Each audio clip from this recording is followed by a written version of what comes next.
All right, so it ran for 10 minutes. The fuel pump's still on, ignition's still on. It just shut off completely. So let's read the trouble codes. You have the prime. I mean, it was literally like someone turned the switch off.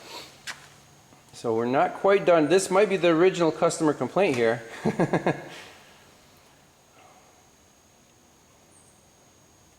So it's going to show code 12 3 times.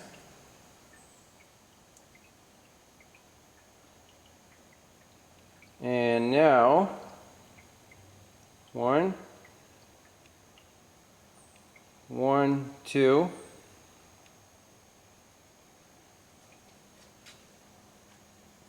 1, 1, 2.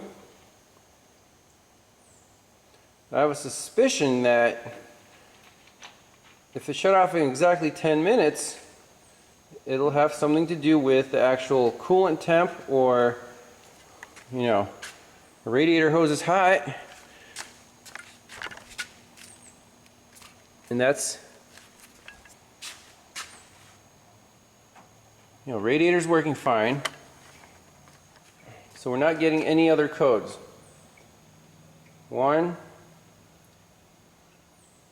1, 2. Okay, so let's try to restart it, see what happens.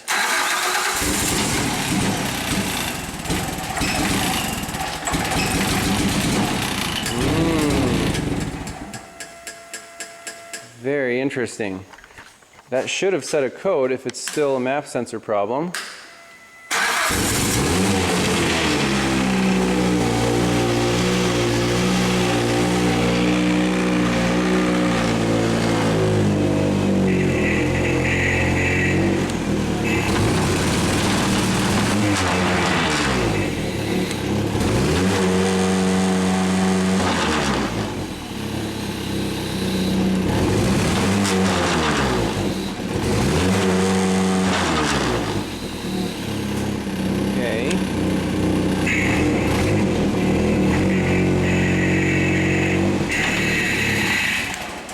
And it just shut off on its own. I didn't do it. See if it restarts. Is it blowing black smoke? Nope. Fuel pump is still good. I'll make sure we're not out of gas. You can still hear gas circulating through it. Fuel pressure is still good.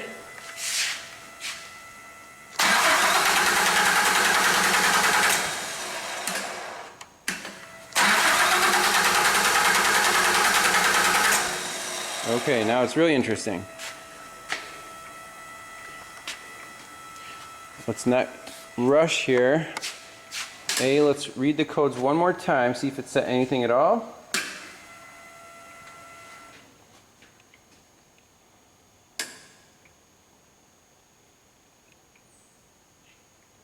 So it seems to be heat related.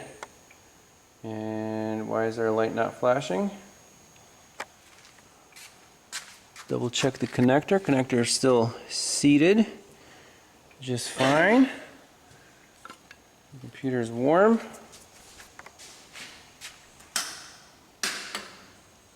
Okay, now we have no fuel pump prime, right? Now we do.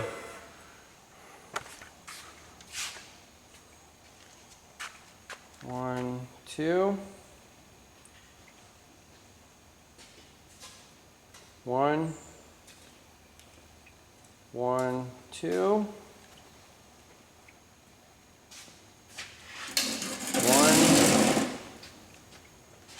1, 2.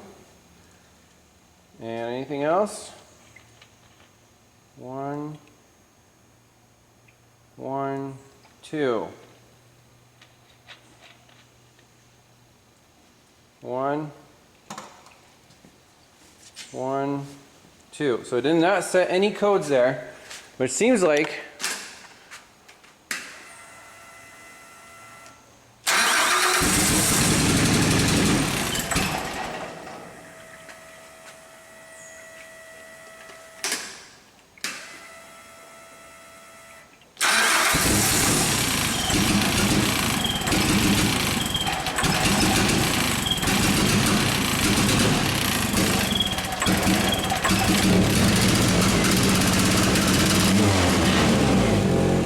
Yeah, this thing's temperamental. See what happens. It's got to be losing something.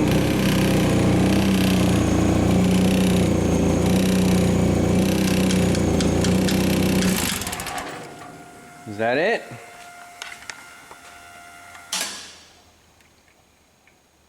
Let me get a better tapping instrument here.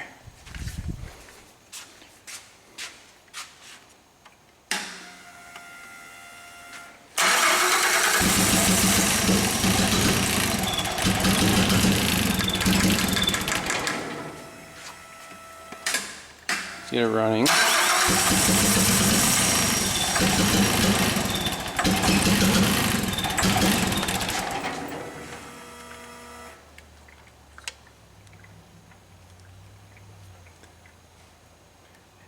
I think it is heat related. 10 minutes.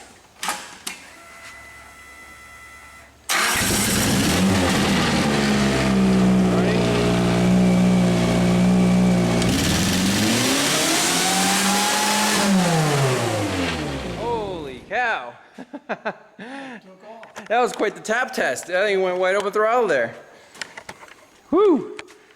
So, suspecting something in the box is going nuts.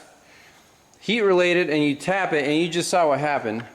We got that on camera. That was pretty neat. Let's try again.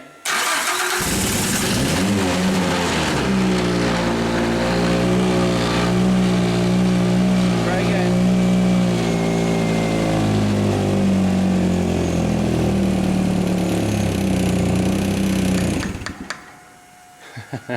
Knock, knock, knock. That's the Keith tap test.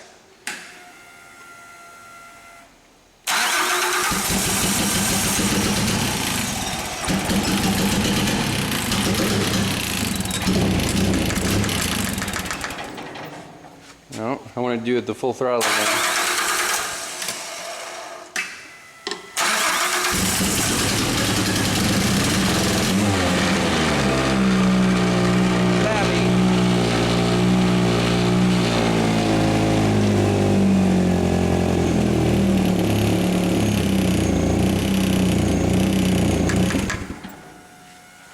Pretty repeatable. So what we could do is take the box off and see if there are any cracked solder joints or anything on the board that could potentially be making or breaking contact from heat. Other option is to relocate the computer not on top of the engine. Like, it's literally sitting on top of the exhaust manifold. It's probably not the best place for sensitive electronics. Maybe mount it up here on the cooler, shroud or something. But if the board's going bad, it's not going to last long, even if we relocate it. Well, we popped off the computer from the cover, and unfortunately, it's not a board that you can remove. It's sealed in here with this epoxy stuff. But the proof is in the pudding. I mean, if you tap a electronic component and it completely goes nuts, then that's the problem.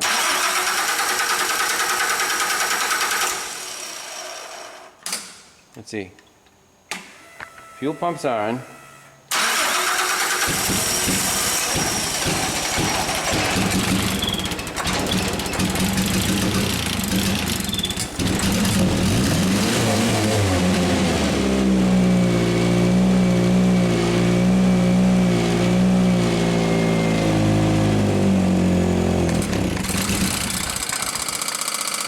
Now the throttle's going nuts.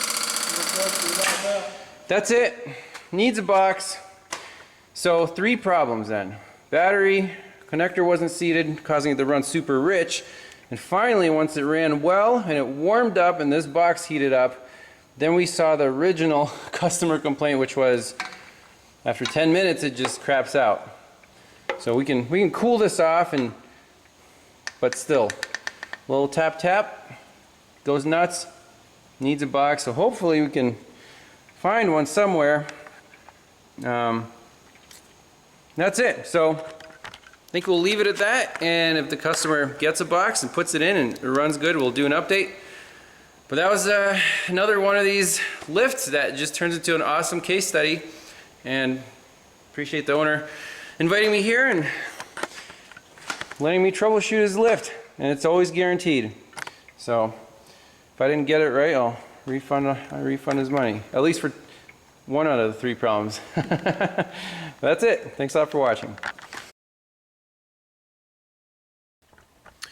So I just want to do a follow-up on the SkyJack scissor lift with the Nissan engine. Man, that was another brutal case study. All the variables coming together. You know, the problems kind of compound. Started with a bad battery, right? Replaced it, and then it ran like crap. Then we found the connector on the PCM that wasn't quite seated all the way. We needed to figure out how to read trouble codes. Finally got it running well, and then 10 minutes later it just stopped running. That was the initial customer complaint. So just to get there was a few hours of diagnostics. So the customer updated me. He said he found a new ECU for the scissor lift, installed it, and now it runs perfect, doesn't stall out anymore. That company that made the computer, you saw in the video, it was like Zeems or something, 10 years ago, that, you know, the website's out of date. I don't think the company exists anymore, and you can't find one online anywhere. You have to go to the dealer and pay over $2,000 for that little box. So in this case, I had to be 150% sure that it was the computer. I mean, you know, the customer is like 5 hours away. I definitely don't want to come back, and it's an expensive part. But still nailed it. The tap test, the key tap test, wow, that was beautiful. I caught on camera when the thing just revved up through the roof. That was pretty cool. So happy ending. Let me know what you guys think in the comments, and plenty more case studies to come. I feel like I'm branching out, not just cars now, like construction equipment. It's actually really fun and satisfying to branch out into different areas, and people really appreciate the guaranteed diagnostics. I mean, there's no guesswork. Look up the information, follow a scientific process, and get the job done. So thanks a lot for watching, and we'll see you in the next one. Bye-bye.